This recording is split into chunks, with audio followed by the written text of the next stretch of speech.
why are you better poised than Mikey Sherrill or Mayor Baraka to beat the Republican nominee in November? There's 6 of us running, okay, and not 6 of us can win, okay? I think less than half of us can win, okay?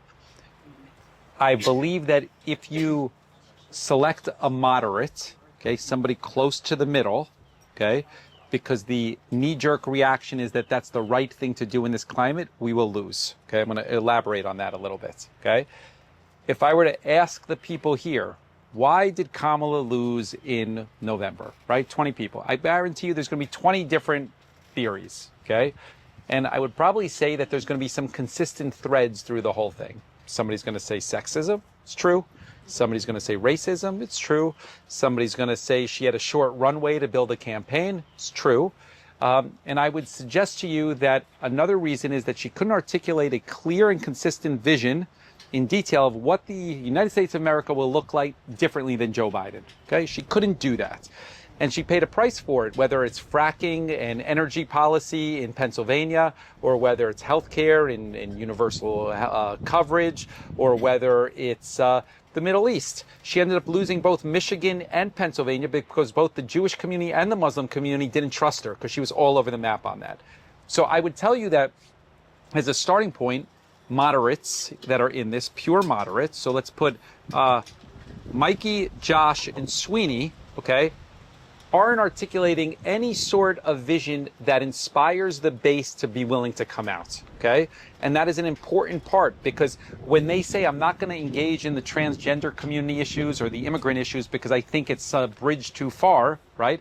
What that ultimately says is that you are willing to sacrifice me to those communities, and that will cost you ultimately long term, okay? So that's number one. Number two is, I think that there's a difference of opinion between some of these candidates, me in particular between them, you referenced the two, whereas they believe that you could grow the Democratic base, saying 800,000 people didn't vote before, you grow the Democratic base and will be successful in November, okay? That's their theory, and I think that is a wrong theory. You need to be able to move independents and Republicans to your view of what the world or the state will look like.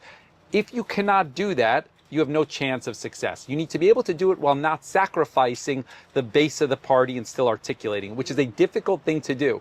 There's only one candidate, only one that is invited, with all of us are invited, but there's only one that goes consistently into the Republican chambers of commerce, on the Republican talk shows, on the radio shows, the big ones. It's me, and I'll have the same, you could Google all of it, the same conversation about the immigrants or the transgender or these touch points in the Republican rooms that I'll say in the Democratic rooms, because I know that I could speak to it and move people. I know that, okay? And it's a difference of ability. And I'm going to tell you one final thing, particularly because you brought up Mikey. It pertains less to Raz, okay, but definitely to Mikey, is that this election is not going to be a referendum on Donald Trump in November. It's not. He's going to loom large for the Democratic base, for sure, and we need to get people out in our base, like I said earlier. But those people are with us. Those people that despise him, as you may feel, as I feel, they're with us. They're coming out to vote. You need to be able to move independents and Republicans, people that probably voted for him in November, okay, last November, because New Jersey had a lot of people that voted for him. So I say the following. When Jack Ciattarelli, who will be a hard candidate to beat for anybody, okay, what is the most dangerous thing that he's going to say about a Democrat? I have a theory. I know actually what he's going to say. Okay, he's going to tell you this. He's going to say, this person is 4 more years of Phil Murphy. That's the one sentence he's going to say. And in the Democratic room, that's okay. But to independents and Republicans, he's going to say, you like your energy prices? It's 4 more years of Phil Murphy. You like your home prices? 4 more years of Phil Murphy. You like no more transportation in South Jersey? 4 more years of Phil Murphy. And I'm telling you, that is a deadly thing to say. And if you are the Democratic institutional candidates, you can't walk away from that. It is impossible to walk away from, okay? And if you are defending that, you are going to lose, okay? I would suggest to you there's one candidate, and only me, that's in that lane, that it would be impossible to say that it's 4 more years of Phil Murphy, because we're fighting them ultimately. Our whole campaign is about change. If we're successful on June 10th it'll send a message. We have 1,500 volunteers. It's not like I need them in this situation, okay?